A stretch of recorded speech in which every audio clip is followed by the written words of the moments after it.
Here we have Danna Novak, and you're 42 years old. and once upon a time you worked in a hospital. I still am employed there. Oh. And what do you do? I am a critical care nurse. I have worked in emergency rooms and intensive care units for 17 years. And the doctors like working for you because you're skilled? I've never really had any issues with doctors. We always work as teams, we get along. It's always been good. And then what happened? Had one incident that changed my life forever. A homeless man who was wheelchair bound and an amputee came to the emergency room where I was working. Do they worry about people's ability to pay when they think about letting them? Oh, sure they do. Absolutely. And this guy was a deadbeat? In the eyes of the hospital, definitely. I'm not sure though whether or not he had Medicaid or not. I can't say for sure. Yeah. But either way, he was definitely not regarded. Did he have other friends within the staff that would let him sleep over? Or you were his main friend? No, I would say everyone hates him there. And did he have personality issues? He was difficult to... I thought he was lovely, but because he was homeless and disheveled and smelly and often drunk, most people just... And he was homeless? Oh, he was homeless. Most of my experiences were he would drink alcohol and he would kind of fall asleep on, say, on the sidewalk somewhere, and the ambulances would bring him in. Oh, ambulances would bring him. Like, just drunk. And he would wake up a few hours later and leave. That was the most typical of all his presentations. This occasion was very unique. It was not the boy who cried wolf scenario, as you might think, and as the hospital would claim, because he, in all the years that I knew him, never came in suicidal and having taken an overdose and talking about death. At least never did I witness that. And I took care of him as his nurse more times than I can count. This was firstly, another homeless person wheeled him into the emergency room, panicking, and ran in, pushing him in the wheelchair straight to me because I was the triage nurse. And the other homeless man was the one that was telling me, I'm very worried about this man. He's taken a massive drug overdose. He's just telling me he wants to die. The man that brought him in was in a big panic about the status of Daniel Iverson. When I assessed him, immediately, his conscious level, he was still alert and able to answer questions, but he was drowsy. He admitted to me immediately that he took morphine, 700 milligrams. He verbalized this to me directly. He was pretty coherent? Enough to tell me this, yes, absolutely. I asked him, where did you get the morphine? He said, I bought it off the street. I asked him if he was sure that it was 700 milligrams because that's a massive dose. He said, yes, ma'am. And I said to him, how long ago did you take it? And he told me 15 minutes, 30 minutes, and then he shrugged his shoulders and said, I don't know. And I checked his blood pressure, which was 80 on 40, his heart rate, which was 129. Blood pressure is low, heart rate is racing, and his oxygen level 78%, which is just incompatible with life. Someone with an oxygen level of 78% would need to be intubated and on a ventilator. The only exception to that would be a heart-lung transplant patient who always has a low oxygen level. A normal person is 98 to 100%. Right, okay. 95 is like maybe someone with asthma having an asthma attack. 78 is off the scale. Okay. And at a minimum, he needed to have an oxygen mask on because his conscious level was deteriorating. He was starting to nod off, and I would like nudge him and say, Mr. Iverson, and he would go, yes, ma'am. and he would answer my questions and then he would nod off again. And I knew for sure that he had taken a morphine overdose because he had told me himself. A person had witnessed it and his vital signs confirmed it. As a triage nurse, it was my responsibility to designate how critical he was and how immediately he needs to be seen by the medical team. I made him an emergent patient, which is basically category 2. There are 5 categories. Category 1 is like a cardiac arrest. It's like the person is literally dying this minute. Category 2 is emergent. It means if we don't do something now, they're going to die. And I made him category 2, and I ran into the resuscitation room, pushing him in his wheelchair, and I took him into the resuscitation room and I called for the entire resuscitation team to come in, and they came in immediately. Also, I want to mention that I had put into the computer system in quotation marks the words that he said to me, like, I want to put a bullet through my brain, I have taken 700 milligrams of morphine, all those little things he said, I put them in quotation marks and entered them into the hospital computer system, which is called MSTAT, Emergency Medicine, I don't know what computer system. So everyone in the ER could read that instantly from the minute I entered it, and everyone came running into the resuscitation room. They were reading it. They all read it. They all read it and they all saw it, and no one denied that, and it's still there till this day. So they come in and they try to do the job. No, they don't do anything. They all come into the resuscitation room, and I see the attending, the charge nurse, the primary nurse, the doctors, the residents, and I'm like, I basically went back to triage, because my job is never to leave triage unattended, because a woman could come in giving birth, an emergency could come in. The responsibility of the triage nurse is always to be there to assess any emergency that could come through the door. So I knew he was in good hands. I knew he was in the resuscitation room, and I went back to triage. But no sooner did I sit down, and I was paged over in the speaker system by my co-worker, another nurse that I work with, and I was paged to come back to the resuscitation room. So I came back into the resuscitation room, and my co-worker, another nurse that I work with, started questioning me on why I had brought Daniel Iverson into the resuscitation room. I told her, did you read what I wrote on the computer? She said yes, but she said, Donna, it's Daniel Iverson. He just wants a free bed. He'll say anything to get a free sandwich and a bed to lie on. He's homeless. He'll say anything to get out, to come and lie on a stretcher. And I said, no, he took it. I said, this is not his normal type of presentation. I told her, did you read what I wrote? He's taken morphine, 700 milligrams. She still insisted that it was a lie, she said to me, how can you be so naive? She said to me, he's faking, he'll say anything to get a free sandwich. And I was like, no. I said, his blood pressure is low, his heart rate is high, he needs oxygen, he needs a dose of Narcan, we need to get a psychiatrist here, he needs IV fluids, blood toxicology, everything.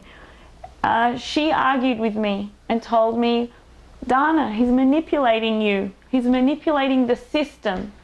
And I said to her, no, and I was looking at someone else to back me up. And the attending was standing and leaning against the wall with his arms folded. There was a resident doctor, there was an intern, there was the charge nurse, there was two nurses, techs were there. I mean, the room was well manned with medical staff. And nobody wanted to even approach him. Nobody even put a stethoscope to his chest. Nobody took him out of the wheelchair and put him on a stretcher. Nobody did anything. Nobody even checked his blood pressure a second time. And I recounted his story. I even told them that there was a witness that witnessed him swallowing the overdose. Nobody wanted to treat him. And I was actually told by the charge nurse, Donna, get him out of here. We need to keep the resuscitation room free for real resuscitations. And why did I bring him in here? This room isn't, it's always important that we keep it ready and free. And I was like, where are we going to put him? She said, I don't know yet, but get him out of the resuscitation room. And so at that point, everyone just walked out, and I pushed him in his wheelchair out of the resuscitation room because I was instructed to by the charge nurse, and the attending didn't oppose that. And I wheeled him to the charge nurse's desk, and where she was already seated. And I said, where would you like me to put him? Do you want him to go into an ordinary cubicle? The cubicles are not equipped to handle a drug overdose patient. They're very small.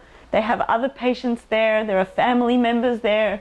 There's not, they don't have all the equipment for oxygen. Well, they have oxygen, but they don't have, everything ready, monitoring and IV and, God forbid, defibrillator. Like, none of that. In the resuscitation room, everything is there to save a life.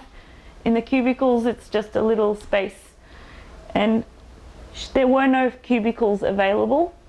And she said, just leave him here for now. In the literally in the middle of the hallway, in front of her desk. And I didn't know what, I had to go back to triage, but I couldn't leave him there in the chair. I didn't know if anyone was going to tend to him. Everyone dissipated and went back to what they were doing. And when you gave her to the charge nurse was resentful that you put it on her? She wasn't happy about it, but she just said, leave him here, and I don't have a cubicle to put him in. There's a waiting room, but I wasn't going to take him out into the waiting room where there's no medical staff. So you leave him in a hallway? No, so I stayed there, and I kept telling her, somebody needs to take care of him. I kept saying he needs oxygen. He was already like nodding off in his wheelchair, and I told her, like, is anyone going to take care of him? And and I kept insisting that he needs to be in the resus room with somebody giving him oxygen. Narcan is a special drug we give. It's an opiate antidote. It reverses any opiate instantaneously. So that could have been given to him in this situation? Not only it could have, it should have, and the Department of Health even came. I said that a dose of Narcan would have saved his life, unquestionably. Even paramedics, all ambulance paramedics, if they find a person who's unconscious where they don't know how the person fell unconscious, by standard, they give a dose of Narcan in case that there is an opiate overdose, and they give a dose of glucose in case it's a diabetic. Those are the two standard treatments that they give every unconscious person. If paramedics would do that, it stands to reason that would be the first thing we would do. And I kept pushing for it. I can't go and give him Narcan unless a doctor prescribes it. And so none of them were prescribing it, and I kept saying he needs Narcan. I said it repeatedly. And he didn't get the Narcan. He didn't get treated at all. And then the charge nurse said to him, Mr. Iverson, we're very busy here tonight. There are a lot of sick people here. You are not a priority. If you want a sandwich, I'll give you a sandwich, but it'll be many, many hours until a doctor can see you. And he said something like, oh, screw this, or to hell with this, I'm leaving. and he started slowly pushing his wheelchair away, very slowly, like, and heading, well, right there are 2 glass doors. He just pushed himself towards the glass doors. The nurse who I argued with initially, the first one, she came and pushed a button on the wall which opens the glass doors, enabling him to just wheel himself out. At that point, I called the security guard, and I said to the security guard, don't let this man leave. He's suicidal. He needs to be assessed by a doctor and a psychiatrist. By hospital policy, suicidal people cannot just walk out and leave at their own volition. Once you tell people you're suicidal, no one can just say, oh, I've changed my mind, I'm going now, especially if you've taken a drug overdose. Even to the point where some suicidal people get sedated and shackled, if they're trying to leave and they're a risk to themselves, they are restrained. The security guard tried to stop him, but the charge nurse told the security guard, no, let him go, let him go. He wheeled himself through the glass doors, and he parked his wheelchair right outside the door and stayed there. And a few hours later, a hot dog vendor who was across the street, 59th Street, called 911 and said, there's a man in a wheelchair that appears motionless for many hours. And he was a little bit freaked out, and 911 said, what's the location? He said, he's right in the courtyard of Roosevelt Hospital. And paramedics, I don't know, that 911 called the emergency room, paramedics came as well, and they found him there in his wheelchair dead. They then, and I did not witness this, but this was recounted to me by my co-workers. They then threw him onto a stretcher and they started doing chest compressions on him. They started bagging him with oxygen. They ran to the resuscitation room with him. He was a category 1 now, not a category 2, which is cardiac arrest. Did he have a pulse? He was pulseless, he was grey, he was cyanotic, his pupils were fixed and dilated, and nonetheless they took him to, they took him to the resuscitation room. They intubated him, they put IVs in, they gave him epinephrine, atropine, they attempted to defibrillate him, and he had been dead for hours, and they pronounced him dead. And they documented homeless man died on streets of natural causes, and he went to the morgue, and that was pretty much the end of that. And people called me on my phone to tell me this, because it was such a big... The next day I spoke to 2 of my co-workers, both who are nurses, and they were not on that shift though. They were not there on that shift, but I told them, they knew Daniel Iverson, and I told them what had happened. And I asked them, I didn't ask them anything, I just pretty much told them, and they were all shocked. They were in disbelief, and I told them I'm going to tell the director, and they said you have to tell her. So someone had to know. The thing that I always say is, on night shifts there are no directors, there are no managers, there is a supervisor that wanders around the entire hospital building, but there's really no one it's often very messy and disorganized, and there is no one in charge. And I don't know, I just had to I told the director, I thought that this was really serious, and that this man's life was worth the same as any other person that came through the door. The director told me that she would send him to the medical examiner, and she did. The medical examiner report stated that his cause of death was massive toxic levels of morphine, alcohol, and other substances. And the report contained more information about the morphine, how it was in every organ of his body. Pretty much all my co-workers turned on me. I was threatened, I was harassed, I was marginalized. I was immediately told I can no longer work at triage. I can no longer be a mentor to grads. In that time, it's very demoralizing, and it's also humiliating. It was like I was being punished. Did they spell out why? Yes. Oh yes. My manager told me that my triage note on Daniel Iverson, where I had quoted all the things he said, she said it was too much information and that it was damning for the hospital. And she told me that was the reason why I was no longer allowed to triage. Yet any nurse will tell you that the nursing 101 is always to quote what the patient says, never to say abdominal pain. Instead you write, I have pain on my left side, or whatever the patient says. We are never to assume what they feel. No, so, it was obvious to them that you were in the right.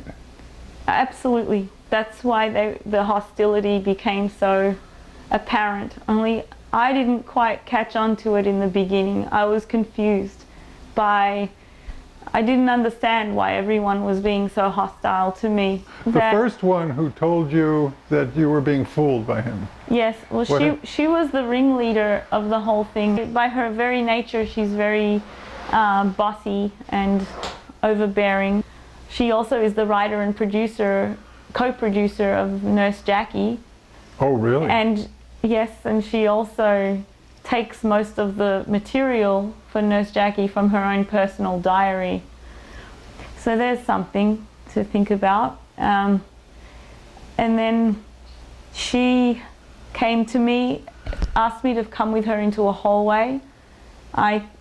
She said, I want to speak to you. And I walked into the ambulance hallway with her, and she's very tall, and I'm 5'1", and she pretty much leaned over me, towered over me. She was pointing her finger in my face and telling me that I had slandered her and that she's going to go to Human Resources and report me for slander and for slandering her and defaming her. And I said, when did I slander you? She said that when I told the director about how she pushed the button on the wall and the glass doors opened, I said that she enabled him to leave. She said that was slander. That specifically was the slander. And I said, but it's true. I said, you did. You effectively opened the doors for him to leave. And she said to me that I'm a liar, that she's going to report me to Human Resources. She's going to report me to all these, I don't know which departments, she said. She pointed her finger in my face and said, you're going down, Donna. I'm going to take you down. You're going down, Donna. And she's towering over me and pointing in my face. And I said, get your finger out of my face. And she walked away. She had tears in her eyes. She was crying. And she was angry and red and tears coming out of her eyes. And she walked back up that hallway and she was yelling back to me, I'm going to take you down, Donna. You're going down. She kept repeating, yelling that at me, and she walked off. I was stunned by that whole scenario, and it was around 10 p.m. on a night shift when that occurred. And I called my manager at home and woke up her husband and her children because I was so shaken by it. My manager told me to calm down, and she assured me that she would speak to that nurse in the next morning. I don't know if she ever spoke to her or not, but this happened a few more times. The same sort of thing, the threats to finger in the face? She was telling Filipino people that I don't like Filipinos. She was telling black people that I don't like black people. Like, she was turning all the nurses, trying to anyway, make the nurses hate me for very slanderous reasons. There were also other staff members. I mean, everyone that was on that shift and their friends were not my friend anymore. And I went to my manager many times crying and telling her that people are being hostile to me, people are threatening me. She said to me, "You own it, kiddo," is the first thing I heard out of her mouth. She said, "You made your bed, you sleep in it." She then, on another occasion when I was really distressed, she told me that I should be sympathetic to all those staff members because look at the position I've put them in. Their licenses are now, could be revoked. You know, there could be, the family of the homeless man could file an action, and she told me that I should be sympathetic to those staff members because imagine how scared they must be feeling. And in fact, I even apologized to her and I told her I'm so sorry for what I did. I didn't know this was going to happen. I didn't foresee this. I didn't imagine this. I never intended to harm my co-workers. And I actually even cried to her to forgive me. And she told me that I should tell my co-workers how sorry I am. I even have one email where I have all my emails. I even have an email where I wrote her how sorry I am for what I did. But I wasn't really sorry. They were making me feel like, it was like a psychological mind fuck, can I say? Then what happened was it became apparent that Daniel Iverson had siblings and children, and there was an entire family out on Long Island. And that became apparent, and my manager again pulled me aside. She said, "Guess what?" And I said, "What?" She said, "Mr. Iverson had 4 brothers and sisters, and I don't remember how many children." And I said, "Okay." And she said, and she just looked at me. She didn't say anything. And I said, "So that's bad?" And she goes, "Yep." And I said, "They could sue the hospital?" She goes, "Yep." She walked away angrily. And at that point, it was pretty much like most of the staff were very against me. And if I complained to my manager, she only supported them. And then the rumors started coming to me rampantly that the management are trying to terminate me. They were beyond rumors. There were staff members that knew and had overheard dialogues with my manager and the director of the emergency room. They came to me and gave me very specific information.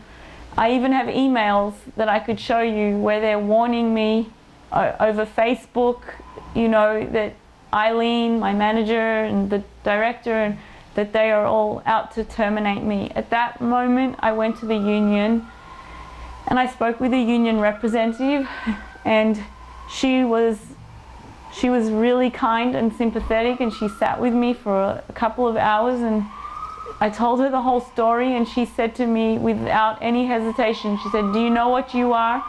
And I said, "No." She said, "You are a whistleblower." And I didn't know what the word meant, and I got very defensive, and I said, "No, I'm not."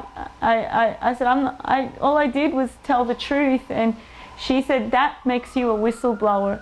And I said, but I didn't know this was going to happen, and I didn't mean it. And she said, "No, you did the right thing." And I said, "But everyone's against me now. I don't know what to do. I'm scared." She said to me, "Dot your I's and cross your T's, because they are going to do everything they can to get rid of you." And without any hesitation, that's what she told me. And What was her name? Her name is Mercedes Herman, and she retired from nursing, and she now works as a hypnotherapist here in Manhattan. She's an amazing woman. Like, I miss her. She saw it coming.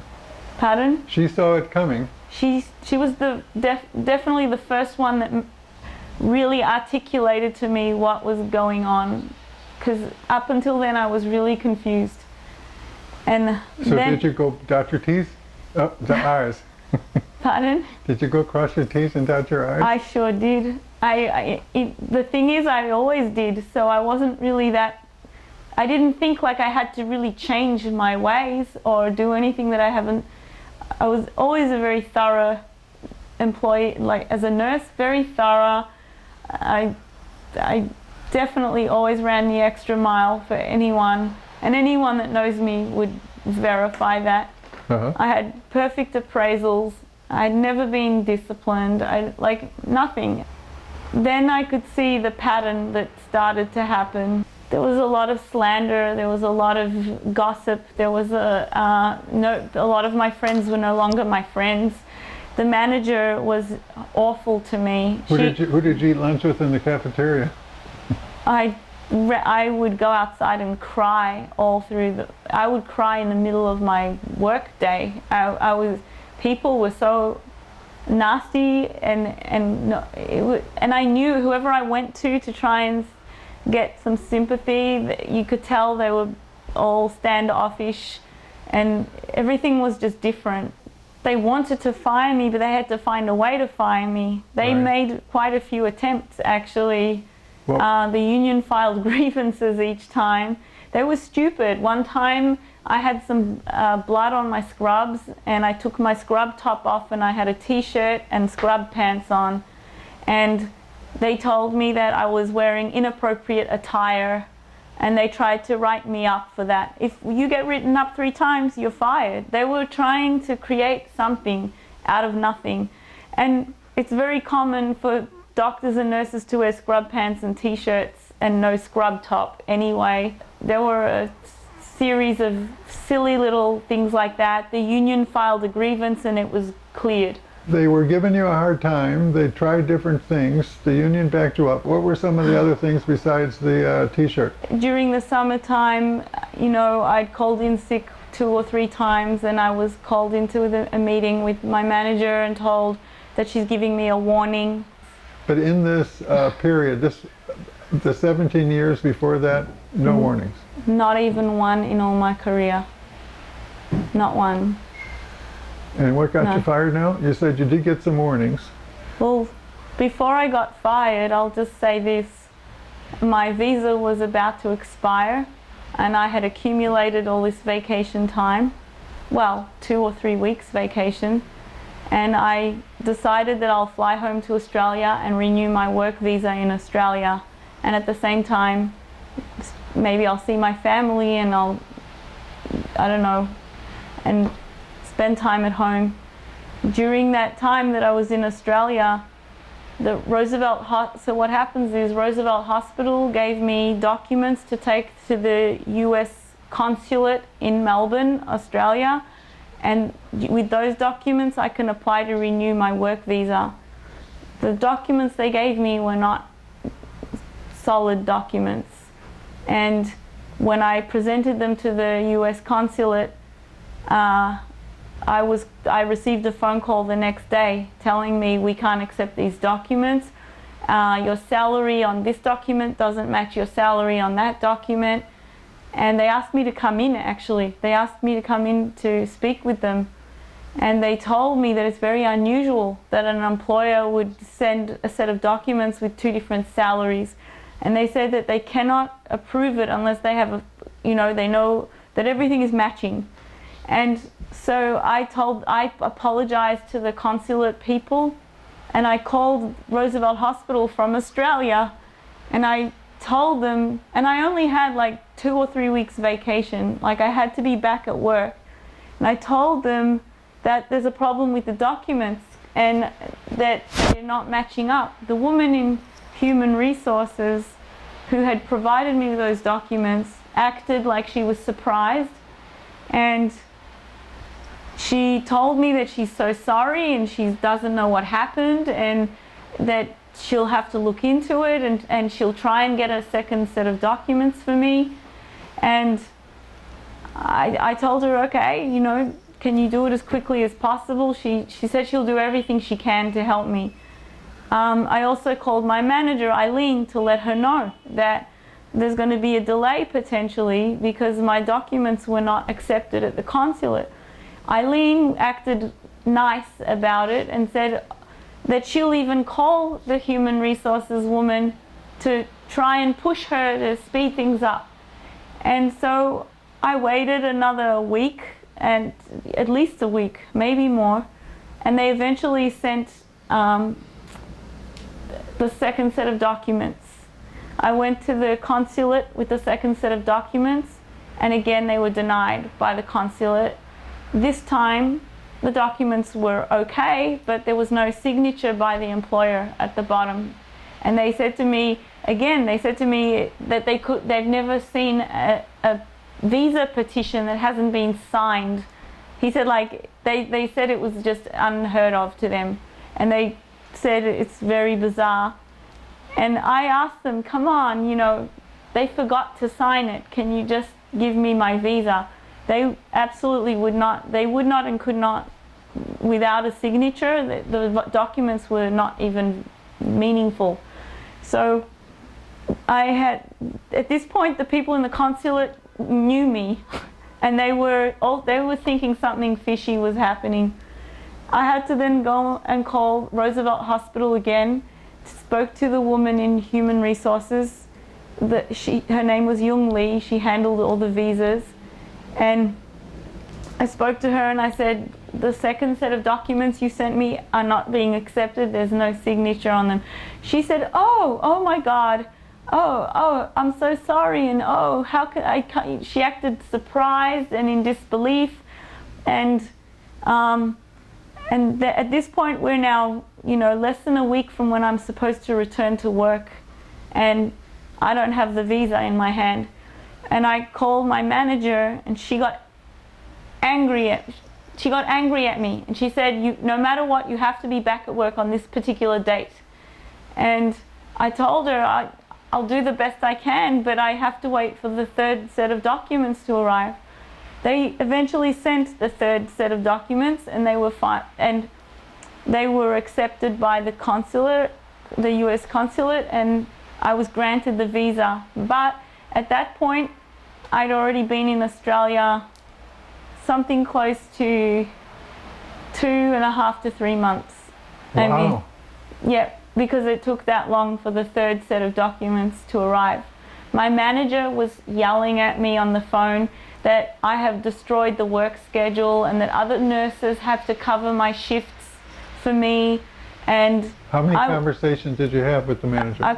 Many. Emails and conversations. So in other words, at the 2-week point, which is when she said she wanted you, you immediately notified her and told her? Absolutely, both in email and in phone conversations. And what did she say back? In the beginning or in the end? Well, at the 2-week point, that was the main one. What did she say? She wouldn't catch any slack? No, she was like telling me that she's going to call human resources and get them to speed up the process, and that she was doing everything she could to help me.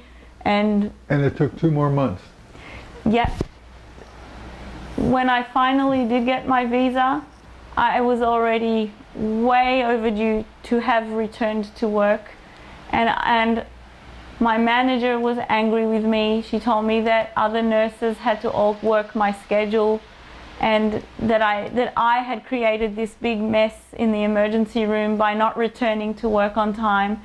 And she made me feel guilty about the whole thing. And I was again apologizing to her and telling her I'm so sorry, but like I did everything I could. The day I returned back to New York and went to work, I worked 1 shift, and then the next day I was fired.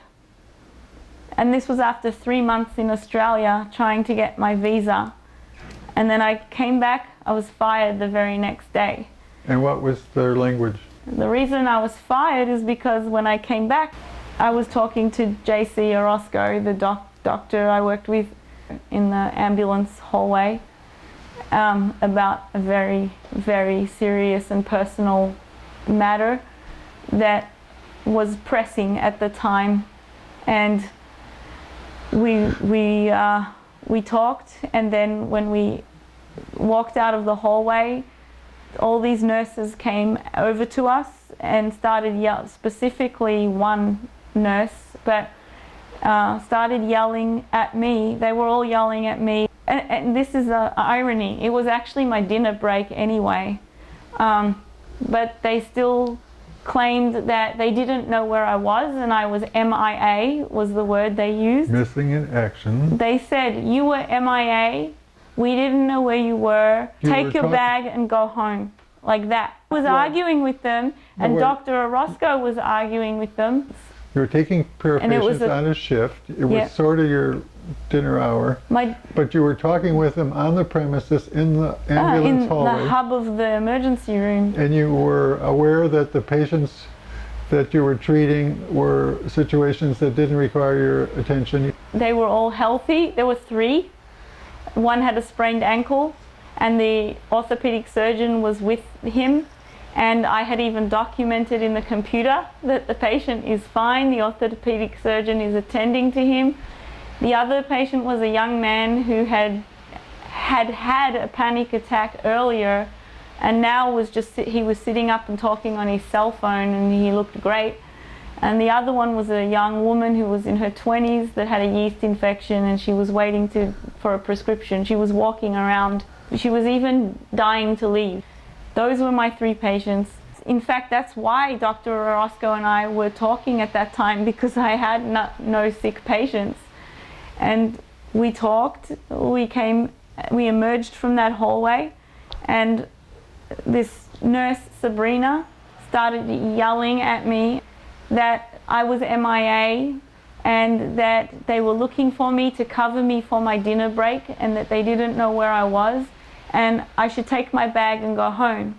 And I said to her, no. I said, that's ridiculous. And Dr. Orozco was actually yelling at her and saying, what's going on? This is outrageous. He was telling her, we were just standing here talking. She was yelling back at him, saying, Donna was MIA. We were all looking for her. She was abandoned her. They didn't say that then. They made that up in the termination meeting. Back then, they just kept saying I was MIA, and that I should take my bag and go home. And Dr. Orozco argued with Sabrina, and Sabrina just was yelling, and Sabrina told us that she'd called Eileen at home, and Eileen had given the instruction that I should be sent home. Oh. That was exactly how it was delivered. And Dr. Orozco said, this is ridiculous, let's go upstairs and find the supervisor. Ah. He suggested that. Dr. Orozco and I went upstairs to find the nursing supervisor, and we found her in her office. And Dr. Orozco said to her, this is all ridiculous. Donna and I were having a conversation, and now they're trying to tell Donna to take her bags and go home. Like, he said, this is all out of proportion. This is ridiculous. What is going on? And the nursing supervisor said, unfortunately, I can't override what Eileen decides. Eileen is the manager of the emergency room, and if that's what Eileen said, then I can't do anything. I can't say anything different. And Dr. Orozco kept arguing with her and saying, this is ridiculous. And she reassured Dr. Orozco that she will speak to Eileen in the morning, and that. And I basically was told to take my bag and leave.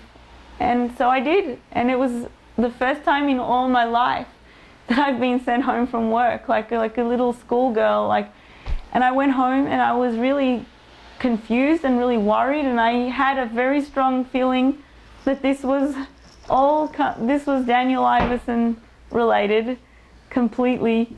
I knew it was. I mean, it was beyond obvious. The next morning, I came to work again because I was on the schedule. As soon as I walked in the door, Eileen was standing there, and she said, no, you can go home. She goes, and I said, no, but I'm working today. She goes, no, I've taken you off the schedule. You can go. And I said to her, but I'm scheduled to work today. she said to me, no, you're not working. And I said, why? And she said, I'll talk to you, I'll call you later this week and we'll arrange a meeting.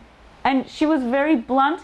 She also humiliated me because all my coworkers were there, and it was like totally embarrassing, and I just had to turn around and leave. So I went home, and I was really then like, didn't know what to do. And I was sitting here and didn't know what was going on. I waited another day, and then Eileen called me, and she was very blunt and told me, Monday morning, 9 a.m., we're having a meeting, bring a union delegate with you. That's all she said. And I even asked her, what are we meeting? Why are we meeting? She didn't want to talk. She just said, come to the meeting and bring a union rep. And I said, okay. And I came to that meeting, and I was immediately terminated, like on the spot. I was told in the meeting that I'd abandoned patients and that I was terminated. And I started to cry. I didn't even know. I couldn't even breathe. I was like in total disbelief. And the union reps were fighting with, it was all a blur to me what was said, but they were exchanging. The hospital claimed they did an investigation, and they were like trying to convince the union reps that they had investigated something, and the union reps were arguing that there was no basis for my termination. Eileen just sat there with glee. She actually looked gleeful, and I was just told to hand in my badge and leave. And it was like very blunt. There was no, the whole meeting wasn't even 5 minutes. It was, boom, you're fired. And I walked out of there and I was crying. The union reps told me, don't worry, we're going to file a grievance. What was the date? The date? January 1st, 2011. Happy New Year. I'll never forget that date. That's how my year began, getting fired on January 1st. I don't have a green card, so I'm on a work visa. So I was not even sure what I was meant to do in terms of having been fired. And at the time I had a fully furnished apartment. My life was all set up here, and I didn't really know exactly what I was supposed to do. And I was quite... Did you find any work between then and now? I'm not allowed to, because when you don't have a green card, you don't have the freedom to travel around the US and apply for jobs. On a work visa, you can only have a work visa if your employer sponsors the work visa. And they quit sponsoring? Or they didn't formally do anything? They formally reported me to the licensing board of New York for abandoning patients. Oh. And that made you unemployable to hospitals?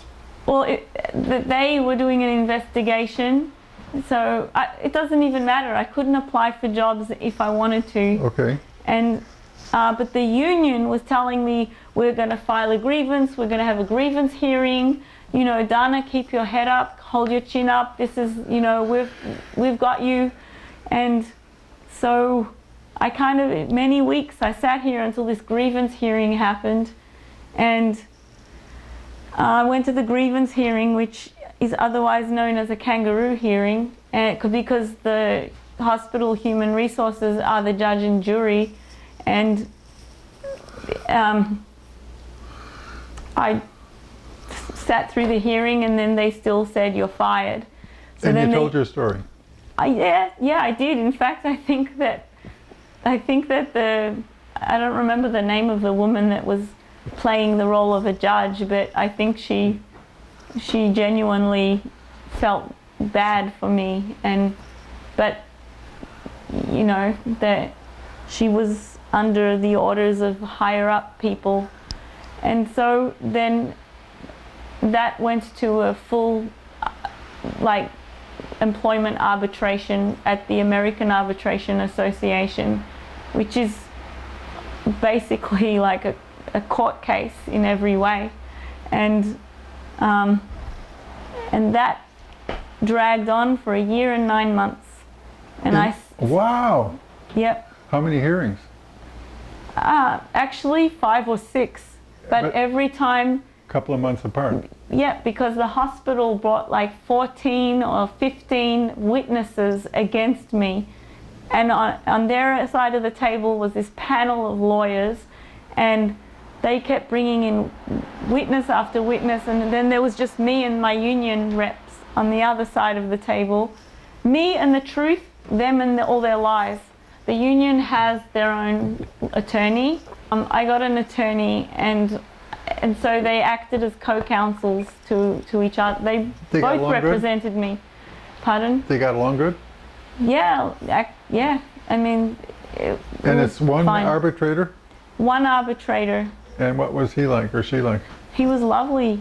I liked him from the minute I laid eyes on him. Like, he was a kind, quiet, you know, he had a good feeling about him. And they basically zeroed in on this conversation you had in the hallway?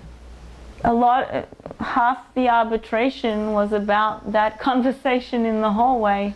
And in fact, their lawyers, the hospital lawyers, tried to portray that I abandoned patients by saying that I was out shopping in Columbus Circle and I was having a manicure, and they were telling the arbitrator, oh, Donna has much better things to do than take care of her patients. You know, she was probably having a shopping spree in Columbus Circle, or like they were trying to make it sound absurd, you know, like that.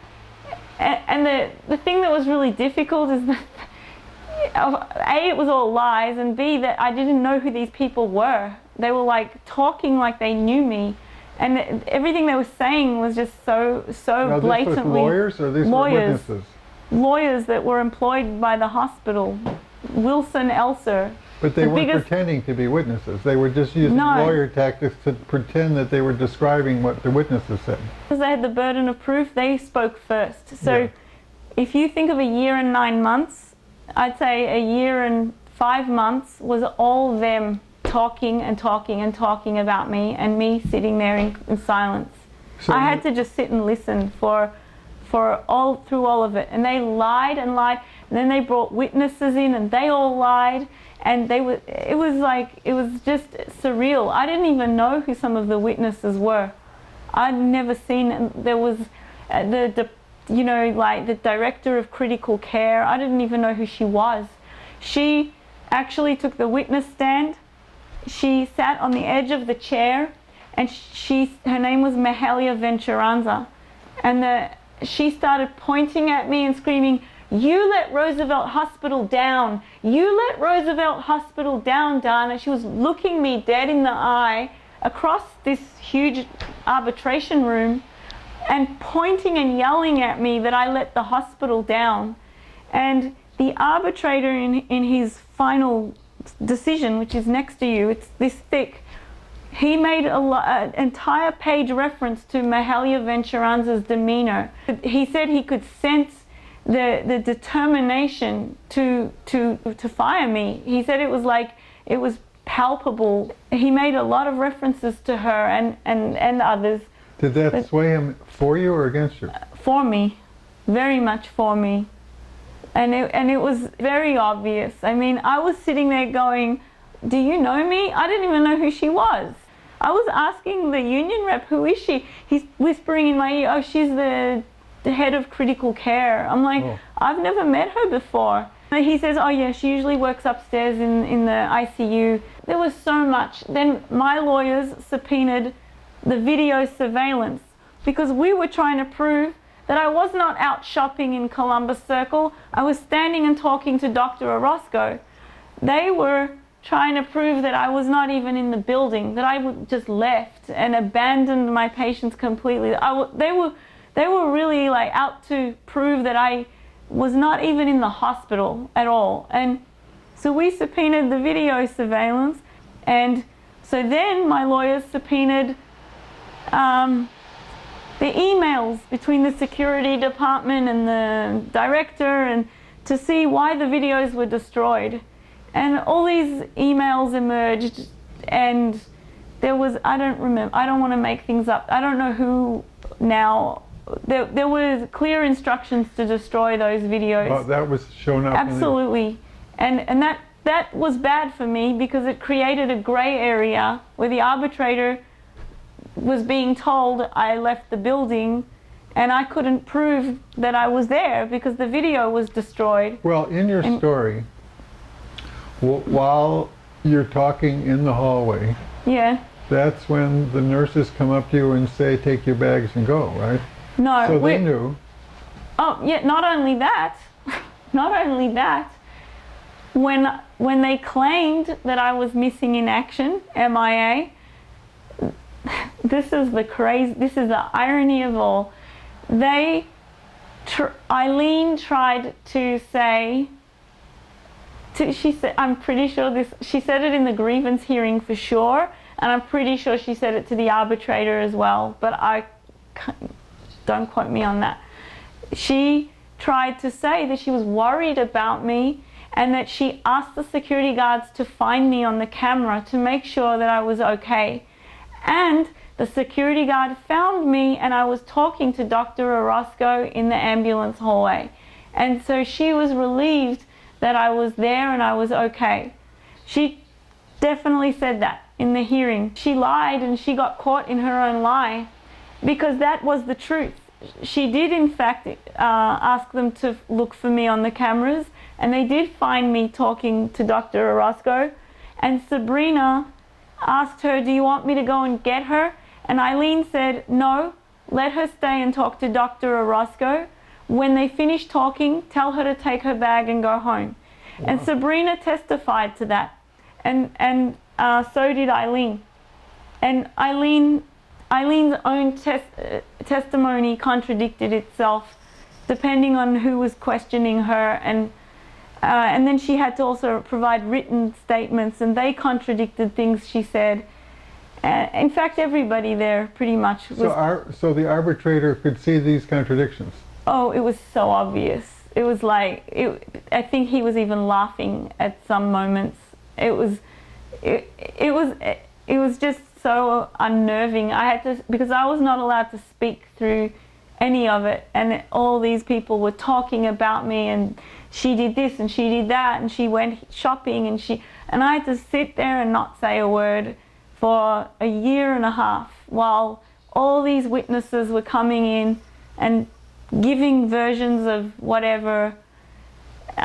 Everyone, the director also had to take the stand, and like everyone lied. Everyone lied, all of them.